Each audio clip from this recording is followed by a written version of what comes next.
Sospek sa pagpatay sa 17 anyos nga accountancy student na ilhana sa kapulisan, si Nero Viraflor sa detalye. Padayon karong gipangita sa kapulisan ang sospek sa pagpatay ni Karen K. Montibon nga napalgang patay sulod sa iyang kwarto niadtong Martes. Si Lapu-Lapu City Police Chief Senior Superintendent Armando Radok nagkanayon nga nakagawas na sa dakbayan ang sospek apan wala pa kini nilanganli tungod sa padayong manhunt operation. Dugang ni Radok nga posibleng personal nga panaglali sa biktima ug sospek ang hinungdan sa pagpatay kang Karen ug dili pagpangawat. Duha ka teams ang gitukod sa kapulisan nga magtutok sa kaso ni Karen.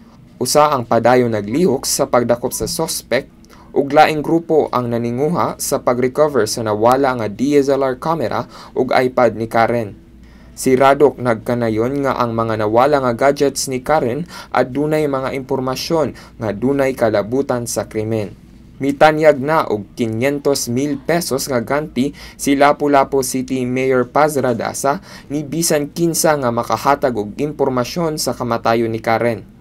Matod ni Redaza nga isip usa ka inahan nasakitan usab siya sa pagkamatay sa dalaga. Samtang sa University of San Carlos, mipahigayon ang tunghaan og prayer vigil kagahapon. Gitambungan kini sa mga tinun-an nga nagsulob og black t-shirts isip pagbangutan sa kamatayon sa ilang schoolmate.